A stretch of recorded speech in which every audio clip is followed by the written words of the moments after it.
Guinée. Chaque soir, les experts de la société civile, artistes ou chefs d'entreprise se retrouvent pour défendre leurs convictions sur 3 sujets d'actualité. Éditorialistes, experts, influenceurs, artistes, chefs d'entreprise, l'occasion d'entendre ces personnalités s'exprimer sur des thèmes divers et même hors de leur domaine d'expertise. Sur Espace, c'est Les Informés. Tierno Madjouba, Félix Tamba Milimono, Théophile Fassamano, Alphonse Mara. La suite de cette émission, Les Informés sur Espace TV. Vous pouvez réagir sur Twitter à travers le hashtag Espace Informé. Merci de nous suivre du côté de Kankalabi d'Andalaba. Bonne arrivée. La suite avec Maître Amidou Barry, il est président de la coalition guinéenne pour la CPI, l'un des avocats des victimes du massacre du stade du 28 septembre.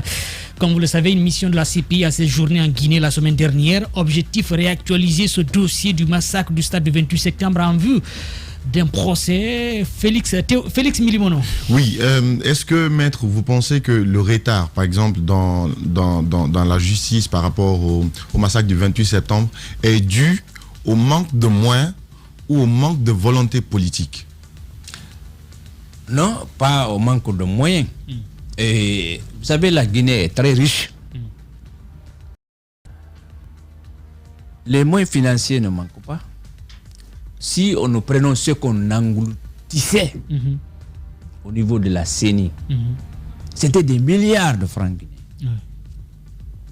Avec le procès du 28 septembre, on avait demandé dans les années, en 2018, 2019, qu'on pouvait tenir le procès au Cinéma Liberté. Pour ceux qui connaissent là-bas, avant on appelait là-bas Cinéma Liberté, au pont 8 novembre. On n'a pas été suivi. Mais heureusement, on a construit un site. Les murs sont terminés. Donc, en ce moment, au temps de l'ancien régime ou système, il y avait le manque de volonté politique. C'est ce qui a empêché. Maintenant que avec le ministre d'alors, Cheikh Sako, en 2015, on était pratiquement à 2 doigts. C'est vous qui le dites. Le procès ne dépendait pas du ministre de la Justice. Et j'ai eu l'avantage, il faut le dire aujourd'hui, de faire un dîner avec Cheikh Sako, M. Cheikh Sako, dans un hôtel de la place avec beaucoup de diplomates. Et en ce moment, le premier président de l'organisation guinéenne défendant Thierno Madjouba Vivek, que son âme repose en paix, il nous a dit que ce dossier n'est pas facile. Et il nous a expliqué pourquoi en ce moment. Il n'était pas facile parce que il y avait que la haute autorité faisait obstacle. Vous comprenez? Donc, manque de volonté. Donc, lui, quand même, il avait la volonté, le courage, etc. C'est avec lui qu'on a créé le comité de pilotage. Il a fait beaucoup de choses dans l'affaire du 28 septembre. Il faut le lui reconnaître. Mais ce n'était pas lui le président de la République. Vous savez, en Afrique, l'exécutif est très fort dans tous les domaines. En Afrique, noir, francophone surtout, lorsque le président n'est pas d'accord, l'Assemblée ne représente rien en Afrique, francophone presque. Le pouvoir judiciaire aussi, donc tout était concentré en Afrique dans les mains de l'exécutif. Mais aujourd'hui, vraiment, l'espoir renaît depuis le 5 septembre, honnêtement. Donc nous avons espoir que dans quelques mois, 3 mois aussi c'est trop juste. 3 mois c'est trop juste pour que le procès s'ouvre. Peut-être dans 3, 4, 5 mois, vraiment, on peut ouvrir le procès. L'essentiel, c'est pas ouvrir pour ouvrir le procès. L'essentiel, c'est ouvrir le procès dans des conditions normales. Toutes les parties sont là. La sécurité est assurée. Parce que ce sont des crimes de masse. On ne va pas ouvrir le procès au mois de mai et terminer en décembre. Ce n'est pas facile. Il y a plus de 430 victimes. Vous savez, il y a 430 victimes environ auditionnées. Mais quand vous prenez les rapports... Sans compter ceux qui sont morts, ou bien ce sont les parents de ces victimes qui sont arrivés. Quand vous prenez le rapport international d'enquête, on estime à plus de 1000 victimes ou 1500, toutes victimes confondues. Parce que les victimes aussi, il y a les dégâts matériels, il y a les blessés. Il y en a qui n'ont même pas porté plainte. Parce qu'il n'y avait pas espoir. Mais aujourd'hui même, j'ai reçu 3 victimes à mon cabinet. Il y a maintenant, il y a espoir. Moi, j'étais en Sierra Leone, j'avais fui.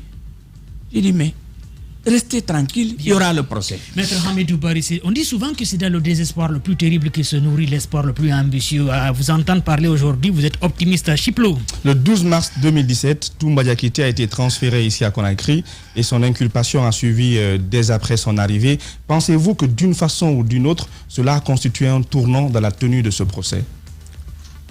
Je vous ai expliqué ce qui s'est passé à Dakar, au Sénégal en 2017. J'étais là-bas.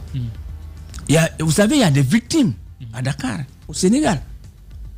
Mais le Sénégal souhaitait que l'affaire-là soit ouverte là-bas, tenue là-bas. Parce que vous savez, comme c'est des crimes qui relèvent de la Cour pénale internationale, et le Sénégal a compétence, s'il y a des victimes là-bas, de se saisir. Mais moi, j'ai dit à mes amis là-bas, j'aime mon pays, j'ai dit, ce n'est pas possible. En ce moment, Toumba a été extradé. Donc c'est pour vous dire que c'est une affaire très complexe au plan même régional. Bien. Jusqu'à preuve de contraire, il est présumé accusé. Non, jusqu'à présent, il est présumé auteur. Donc il faut quand même le lui reconnaître. Bien. Le plus gros paradoxe qui pourrait même constituer un frein à cette procédure, c'est bien le fait que des victimes dédommagées par l'ancien Premier ministre de la transition, Jean-Marie Doré. Est-ce que cela n'est pas un frein à vos ambitions que vous nourrissez d'obtenir justice? Oui, mais Alphonse, il faut préciser, quand vous parlez des victimes, ce sont ces leaders politiques qui ont reçu des milliards. C'est les premières victimes quand même, les plus connues. Les leaders politiques qui ont convoqué à cette manifestation ont été dédommagés à coups de milliards. Donc aujourd'hui, est-ce que cela ne pourrait pas constituer un frein à cet espoir que vous nourrissez d'obtenir justice? Vous savez que depuis qu'on a vu dans les PV, parce que nous on a vu ça dans les PV d'audition de ces personnalités-là, je vais nommer fait Jean-Marie Doré, et là c'est le dans Diallo, M. Sidia Touré. C'est dans leur PV qu'on a vu qu'ils ont reçu chacun 2 milliards. C'est énorme. Qu'est-ce qu'ils en ont fait? Nous ne savons pas. C'est pourquoi on a saisi cette occasion. En vertu du principe de la continuité de l'État et de son administration, d'accorder une indemnisation provisoire à ces victimes démunies-là. Des enfants orphelins, des femmes répudiées qui ont... Maître, c'est vraiment choquant quand ces leaders-là perçoivent des milliards. Pendant ce temps, les victimes qui sont mortes, des jeunes qui sont violés, des jeunes femmes. Alors que je me demande même la question, je me pose la question, est-ce que ces leaders-là, parce que ce sont eux qui ont envoyé ces jeunes-là au niveau du stade, est-ce qu'ils ont donné cet argent pour soigner certains citoyens qui ont été victimes? Nous, on n'a pas cherché à savoir qu'est-ce qui en a été fait, parce que nous sommes avocats des victimes. On ne gère pas les associations, etc. Qu'est-ce qu'ils en ont fait? C'est de l'expliquer. Mais c'est pourquoi on demande, pour un enfant qui a perdu son père, pour une femme qui a été répudiée par son mari parce qu'elle était au stade et a été violée, pour celui qui a perdu sa jambe, qui est amputé, qui a le bal dans le corps. Mais pourquoi on ne peut pas débloquer de l'argent, ne serait-ce que pour chaque victime obtenir 2 millions, 3 millions, etc. Pour ce soin. Accorder des soins, la scolarité de certains enfants, etc. Donc, pour répondre à votre question, ça ne fait pas obstacle. On n'est même pas contre du fait que ces personnes-là ont été indemnisées provisoirement. Parce qu'il faut reconnaître... Attention, c'était titre provisoire. Et une indemnisation attention, attention. Il y a l'indemnisation provisoire avant le procès. Même le juge peut l'accorder. Au niveau de la cour, il y a un fonds au profit des victimes. Avant le procès, on le fait. La Côte d'Ivoire l'a fait. Après les massacres de plus de 3000 Ivoiriens. Il y a eu beaucoup de fonds on a répartis aux victimes avant le procès. C'est légal. Même dans les dossiers ordinaires, en matière d'assurance, etc. Mais c'est pourquoi il y a ce qu'on appelle la condamnation provisoire. Donc, ce n'est pas assez légal. Oui, mais c'est normal. Je vais terminer. S'il vous plaît. Nous, moi personnellement, nous avocats, nous ne sommes pas contre cela. Mais nous nous appuyons sur ça pour demander aussi qu'on accorde aux victimes démunies. Parce qu'il faut reconnaître, dans les domiciles de ces personnalités-là, on a cassé tous les véhicules en ce moment. Le 28 septembre, les biens, meubles, tout, même les immeubles, même les bâtiments ont été presque dépouillés, des battants, des portes et fenêtres. Donc, étant des personnalités et, comment on appelait ça, l'organe là? Non, c'est pas le CNT qui avait pris le pouvoir au temps de Dadi. Le CNDD, voulant la tranquillité, donc ils ont dégagé ce montant en disant, taisez-vous, nous on veut gérer un peu, etc. Oui, Alphonse, toujours dans la maître, est-ce que cet argent qui a été accordé, ces 2 milliards, était sur la base d'une autorisation judiciaire ou était-ce dans les préparatifs d'un procès? Non, c'était purement politique. Moi, je vous dis, c'est hors procédure.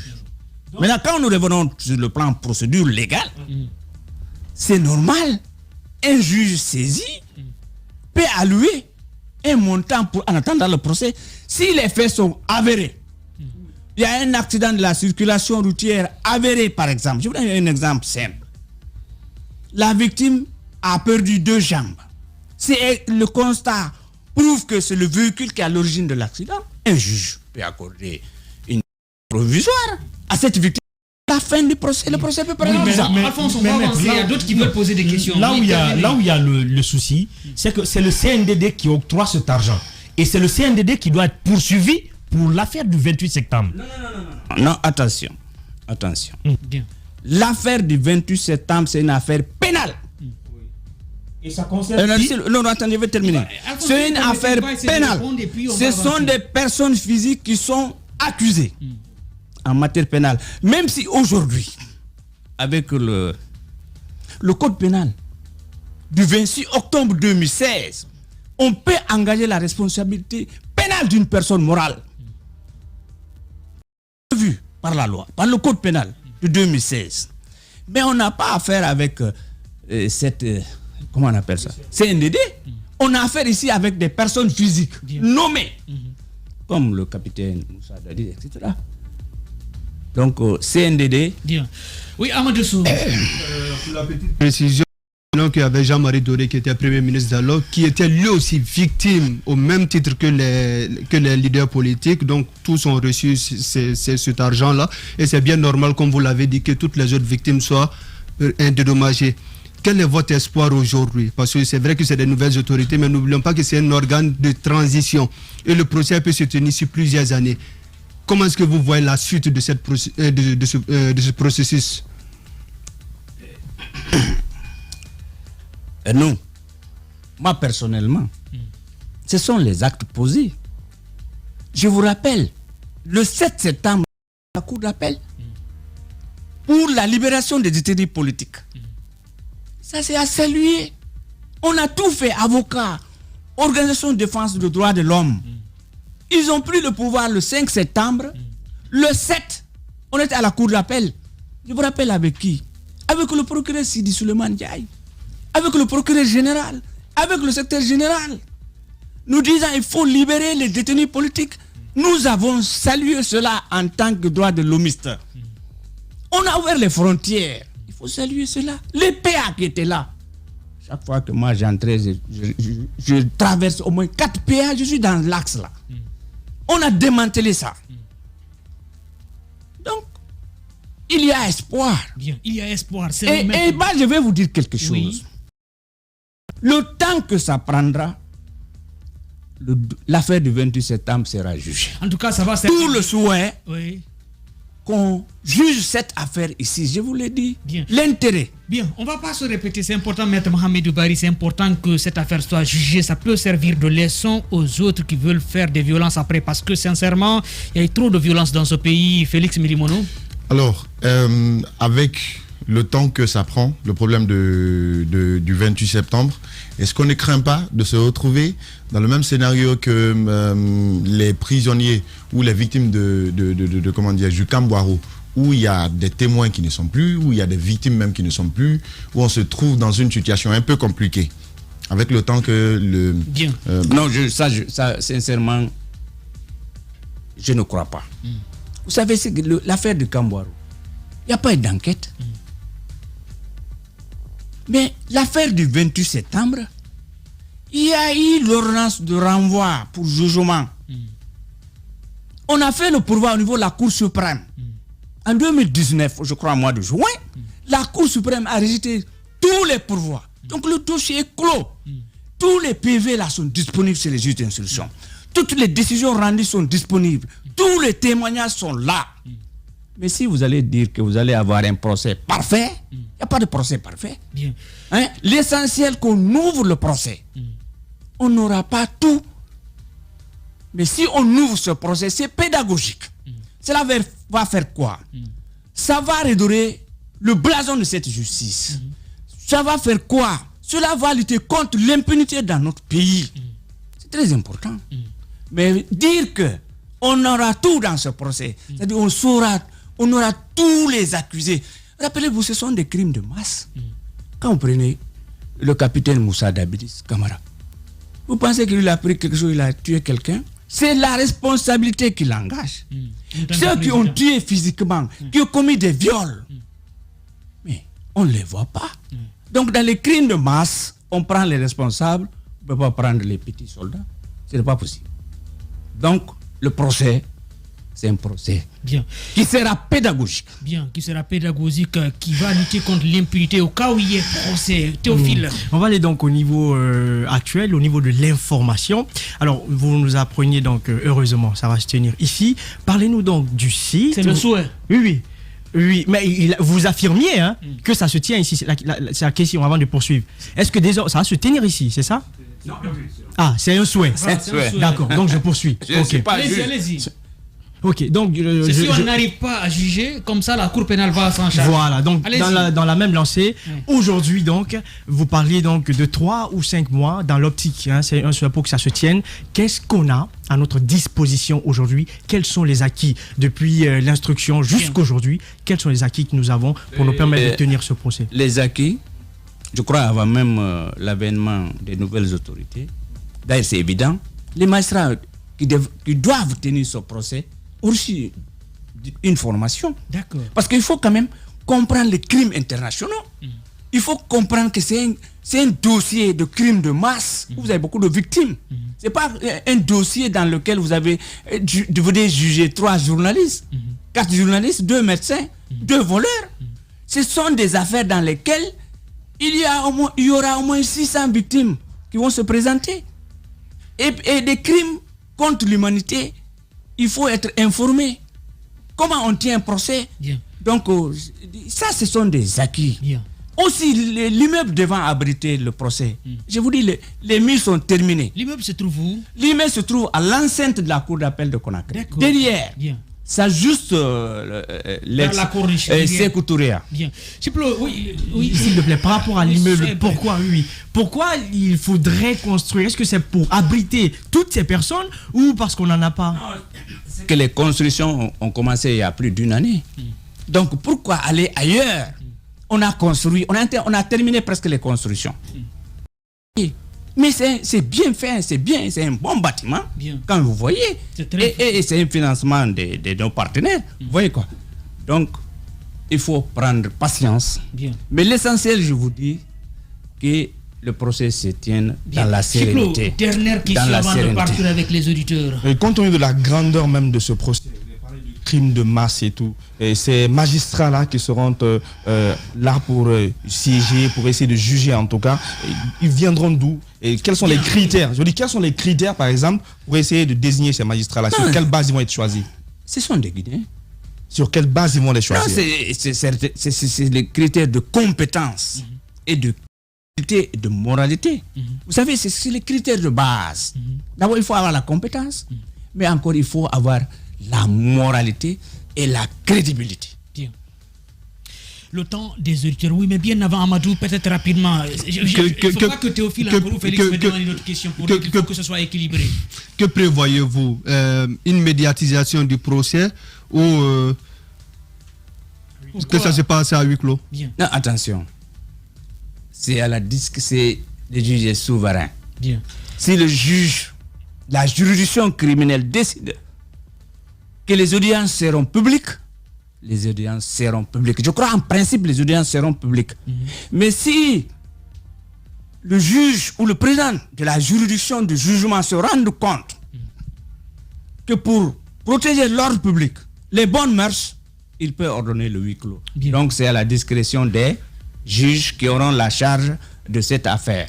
Maître Hamidou Bari, président de la coalition guinéenne pour la CPI, l'un des avocats des victimes du massacre du stade du 28 septembre, est notre invité. C'est le temps des auditeurs sur Espace. Bonne arrivée si vous nous regardez du côté de Kouroussa d'Alohamana.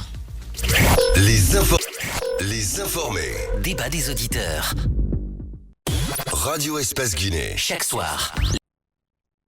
Allez sur Twitter à travers le hashtag Espace Informé. Merci de nous préférer. Vous pouvez réagir à vos messages seront lus si vous utilisez le hashtag Espace Informé. Bonsoir Madiou, le phénomène de viol devient inquiétant. Chaque jour, on parle de nouveaux cas et pourtant rien ne peut justifier ces cas de viol. On doit castrer ces violeurs pour donner l'exemple. Peut-être les autres vont se ressaisir. Trop, c'est trop. Noumou qui réagit sur Twitter. Et là, Sawa Babari, bonsoir Madiou à toute l'équipe des Informés. Pour la lutte contre le viol dans ce pays, il ne faut pas que les violeurs soient castrés physiquement. Il faut faire éviter trop les messages très offensants. Bonsoir Madiou, bonsoir toute l'équipe. L'inapplication des textes de loi, l'absence de la justice et l'abandon des parents sont les causes exponentielles des viols à répétition. L'éducation familiale est abandonnée au profit de la société. Malheureusement, Diallo Amadou depuis Sonfonia. Une autre réaction sur Twitter, Amadou le politologue Diallo, bonsoir Madiou, pour lutter contre le viol, il faut une volonté politique du gouvernement et des partenaires techniques. Secondo, le bureau du procureur de la CPI doit comprendre que la Guinée a des priorités. Pour le moment, nous sommes dans une crise institutionnelle.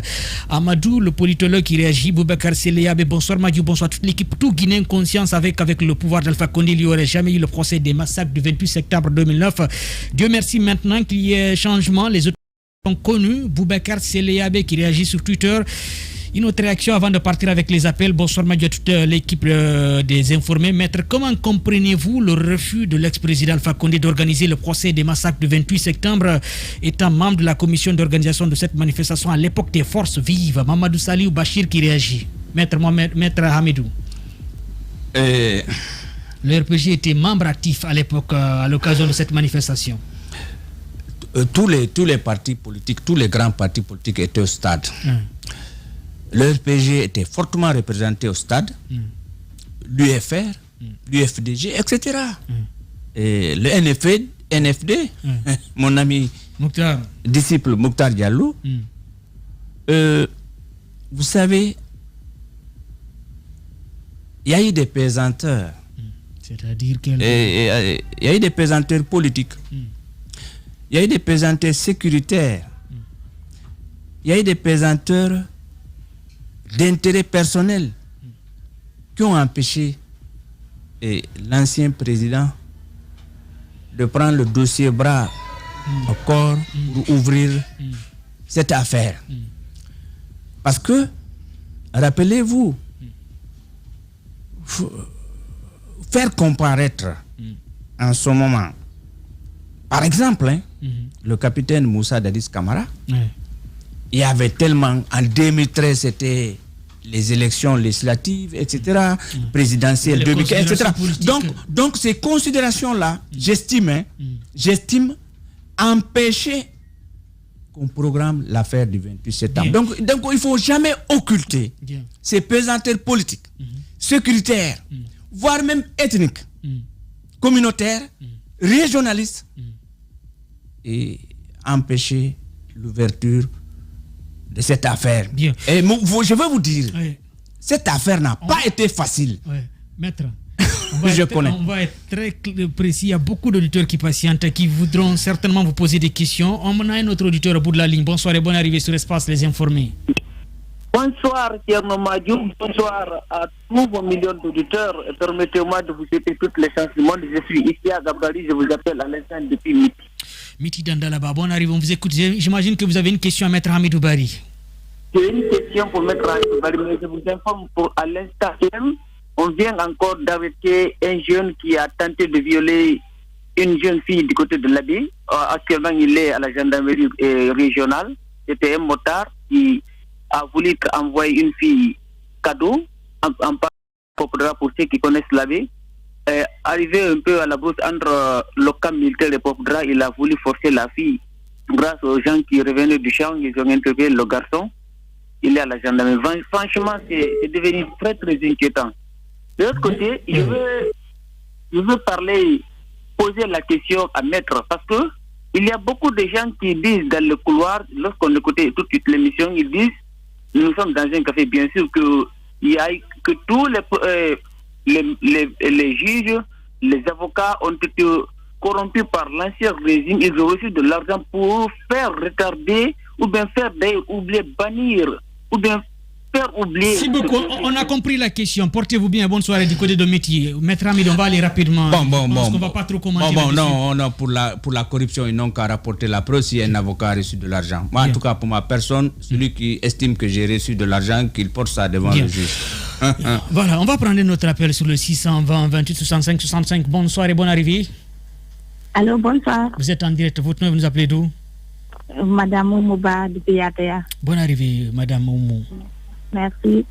En fait, moi, je suis très inquiète maintenant pour le cas de ces viols qui se passent en Guinée. C'est comme ce que M. Mara a dit, c'est devenu maintenant une culture. C'est pas chaque jour on en parle à la radio, à la télé, mais ça n'en finit toujours pas. Et je suis aussi inquiète parce que je suis une mère, j'ai une fillette aussi qui a 4 ans et demi. C'est pourquoi deux fois en sortant, si je vais dire, je sors avec elle. Ce n'est pas du tout facile. Il faudra qu'on revoie tout cela.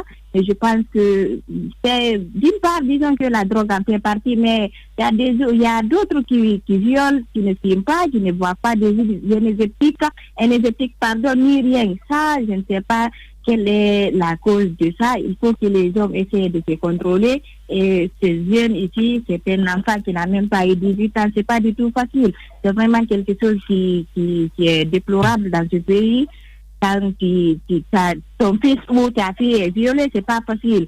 Voilà. Et maintenant, sur le deuxième cas, je m'aurais demandé à M. Barry pourquoi c'est, pour parler d'un dossier, est-il dangereux pour un juge ou avocat, car il a parlé je pense, à l'entente de la sécurité et tant d'autres. Je vous remercie. Vous bien, bonne soirée, madame. Oui, maître Hamidou Bari, la sécurité des magistrats. Non, mais vous savez, les crimes là ont été commis par les forces de défense et de sécurité, par des hauts gradés. Donc il faut assurer la sécurité de tous les acteurs. C'est tout à fait normal. C'est ce que je peux dire. Vladimir Poutine qui réagit, c'est en même temps le réalisateur. Bonsoir Madjou, à vos chroniqueurs Madjou. C'est à la fois honteux et désagréable de voir cette grande institution de football, la FEGIFOOT, dans cet état. Il faut dissoudre cette équipe de la FED et mettre en place une équipe solide qui n'a que de vocation que le football. Vladimir Poutine, Baldé, Tcherno Abdoulaye, bonsoir Madjou, à toute l'équipe des informés. Le viol est devenu de plus en plus récurrent, triste et décevant. Il faut qu'on castre les violeurs sans pitié.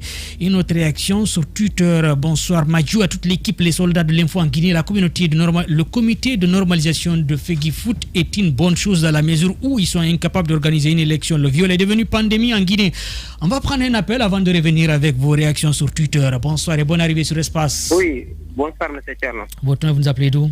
C'est Ponsoba, l'enfant de Dengre. Écoute, j'imagine que vous avez une question à mettre à Hamidou Bari. Oui, je vais le poser la question. Moi, je vais le demander, est-ce que ce n'est pas Alpha Condé qui a trahi les victimes du 28 septembre? Parce que le jour-là, M. Tcherno, moi, j'étais là, et les opposants aussi, c'est nous qui l'ont forcé jusqu'à là-bas. Les opposants, c'est ces victimes, parce que j'ai vu le jour-là comment ils frappaient le président Selou et Moutar, tous les on va aller avec la question, comme vous dites que vous avez une question, donc, c'est important. Voilà. Je vais le demander si ce n'est pas Alpha qui a trahi les victimes. Merci beaucoup, portez-vous bien, bonne soirée. Peut-être il fait référence à la participation des RPG sur place. Bon. Non, moi je ne peux pas dire que c'est le président Alpha Condé qui a trahi les victimes. Parce que quand vous n'avez pas de preuves, il ne faut pas affirmer. Bon, moi, ce qui m'intéresse, c'est la procédure judiciaire. Bien. Bonsoir Madjou, le nombre de cas de viol à l'Abbé Sidiran. Chaque semaine, on apprend un nouveau cas. Je pense que les autorités de cette ville, y compris les notables, doivent prendre ce fléau très au sérieux afin de punir les auteurs, afin qu'ils servent d'exemple. Ousmane Nos qui réagit sur Twitter. Un autre appel, bonsoir sur Espace. Allô, bonsoir. Vous êtes en direct, votre nom, vous nous appelez d'où? C'est Kamara Yamboussa, depuis Makiatour. Kamara, bonne arrivée, on vous écoute. Ouais, bon, nous vraiment. Allô? Vous pouvez parler en français, s'il vous plaît? Écoutez-moi, moi... Allez-y, oui. Je dis Kamara Yamboussa, depuis Makiatour. Oui. L'affaire de viol, là, vraiment, ça a devenu un problème en Guinée, mais... Moi j'accuse les jeunes filles, parce que manière d'habiller même, ça cause des dégâts. Ça ne donne pas quand même un cutus pour aller violer une fille parce qu'elle est mal habillée. Si vous voulez peut-être des filles, vous pouvez aller dans des endroits qu'on a créés ici, il y a plein à quitter. C'est pas une raison.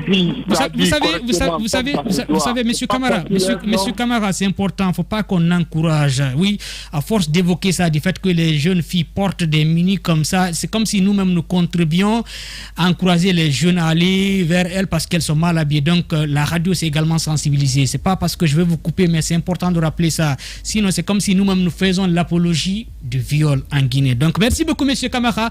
Portez-vous bien, bonne soirée. Bon, ceux qui veulent voir des petites filles avec des mini-jupes, allez à Kipé ou bien à Taouya, il y a des endroits, mais vous pouvez pas voir une petite fille comme ça, elle a violé. Ça, on ne va pas être d'accord. On va enchaîner avec d'autres réactions sur Twitter à travers le hashtag Espace Informé. Bonsoir, Thierry, à toute l'équipe. C'est l'enfant de Téléré. Depuis Bokeh, le viol est devenu une pandémie dans notre pays. Il faudrait que l'État prenne des mesures idoines pour traquer ces violeurs qui n'ont pas d'état d'âme. Je vous adore, les journalistes du peuple. L'enfant de Téléré, Bokeh, qui réagit sur Twitter. Pour l'Otoro Linsam, bonsoir, Madio, à toute l'équipe. La seule solution qui va nous aider avec ce cas de viol répétitif, c'est la castration. Trop, c'est trop. Pour l'Otoro Linsam qui réagit, une autre réaction sur Twitter. Alassane Toulel, depuis Kaingissa dans Kamsar. L'équipe des informés, si l'État ne prend pas ses responsabilités, les femmes vont encore souffrir. Non aux violences faites aux femmes. Toulel Diallo, depuis Kamsar, Kaingissa qui réagit. On va prendre un appel avant de revenir avec d'autres réactions sur Twitter. Bonsoir et bonne arrivée sur Espace. Alors, bonsoir, M. Keroma, je suis enfant béni de Dongol Touma. Ouais, bonne arrivée, Mamadou Alpha. Je vous remercie, M. Keroma, tout en vous souhaitant un excellent début de semaine. Je suis très fier de vous. Seul Dieu sait combien de fois je suis content de vous. Partout où vous serez, je serai derrière vous. Merci, pour tout ce que Mamadou vous faites pour ce pays. M. Kernomadjou, 10 fois il a gagné, 10 fois il ira. M. Kernomadjou, je voudrais vraiment remercier la retenue de la population de l'Abbé, parce que je crois qu'avec l'arrivée de colonel Doumbouya, il y a la retenue. Malgré que la justice guinéenne a saboté la vie humaine dans ce pays-là, parce que depuis très longtemps, c'est cette justice-là qui ne joue pas sa partition.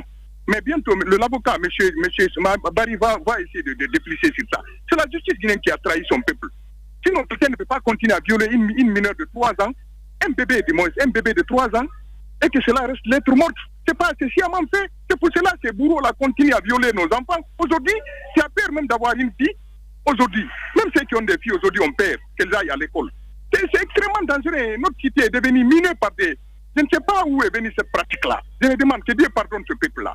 Monsieur Kernomadjou, je voudrais dire à M. Barry, le cas du 28 septembre, il a essayé de d'éclaircir la lanterne. Moi, j'étais dans le stade. Je suis une victime. Je sais dans quelles conditions les cellules et les autres là sont sortis. Mais si on parle de 2 milliards par rapport à la vie humaine, là, c'est une manière de se moquer des gens. Ma question que je vais poser, M. Barry. Bref, oui. Pourquoi monsieur le juge là, le ministre là, Seck Sako avait démissionné parce qu'il avait dit que le cas là, M. Alpha Condé a ignoré ça. Pourquoi il a démissionné? Bien, merci beaucoup. Portez-vous bien, bonne soirée, Mamadou Alpha Barry depuis Madina. Selon vous, pourquoi Seck Sako avait démissionné, selon vous? Bon, si vous n'avez pas de commentaire, on avance. Je n'ai pas de commentaire. Bien. On va enchaîner avec d'autres réactions. Sacré Mamadou Alpha qui cherche toujours à avoir des informations depuis Madina. Bonsoir Madio, Excellence Baldé, le Guinée. Bonsoir toute la team. La Guinée doit tout faire pour organiser ce procès en Guinée car on a les ressources qu'il faut pour le faire, même si en créant une juridiction spéciale pour le faire. Lui, c'est Excellence Baldé, le Guinéen qui réagit. On va prendre ce dernier appel avant de clôturer cette émission. Bonsoir. Bonsoir. Vous êtes en direct. Votre nom, vous nous appelez d'où et on vous écoute? Je m'appelle Mohamed Tunkara de Matam. Monsieur Tunkara, on vous écoute. On va aller rapidement. Il nous reste qu'1 minute. Merci. Ok, là, je n'ai pas de questions pour votre invité, mais ce que j'aimerais dire pour l'affaire des viols là, c'est devenu très récurrent. Parce que de un, d'abord, moi, il y a trop de filles qui sont victimes de ça, mais ils n'en parlent pas. Hein, parce que moi-même, il y a une fille qui m'avait expliqué que pour la première fois, donc elle a été victime de ça, mais jusqu'après ça, elle n'a jamais parlé à ses parents. Donc il y a trop de filles qui sont victimes de ça. Donc franchement, l'État doit faire quelque chose. Merci beaucoup. Merci beaucoup, Monsieur Tunkara. C'est bien d'être clair, précis et concis comme ce que vous faites. Faites comme lui.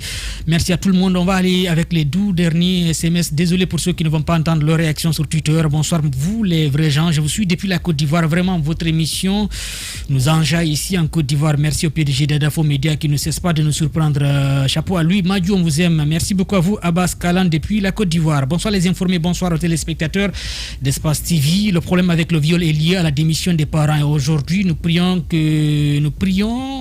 prisons ne servent pas aussi à la réinsertion, y compris on y consomme également des stupéfiants. Tierno Mamoudou Sall qui réagit sur Twitter. Une autre réaction de Kaou Kolebe. Bonsoir Madiou à toute l'équipe des informés sur l'espace. Votre invité après plusieurs années, depuis qu'il y a eu ces massacres du 28 septembre, on parle toujours de plus de 150 morts. Et pouvez-vous nous dire exactement, il y a eu combien de morts à ce jour?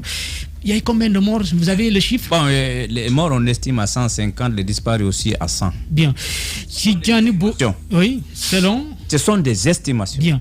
Tidjane Botegeba, c'est choquant d'entendre que les leaders politiques ont perçu des milliards pour les massacres et de l'autre côté, les victimes directes. Jusqu'à présent, rien n'est encore fait. Je comprends pourquoi ce procès tarde. Tidjane Botegé depuis Douala au Cameroun. Bonsoir Thierry à toute l'équipe des informés. Je salue votre invité du jour, à l'occurrence Maître Hamidou Bari, l'avocat du bas peuple. J'aimerais lui poser cette question. Quelles sont les propositions que vous avez prises pour que ces dossiers se déroulent dans notre pays? Mohamed Esba. Bon, nous, on a dit que on souhaite que le procès se tienne ici.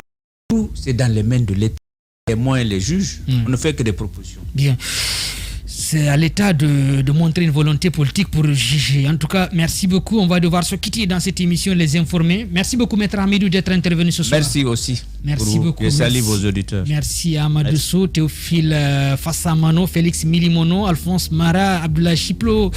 Ici, Thierry Dudété à la régie, Alassane Bari, Kadiatou Touré, Kadi Fofana, Alia Sokra Kamara, Poutine Silia, Idi Kaba, ici à la radio, Abdul Gadri Dramé. On se donne rendez-vous demain dans cette émission.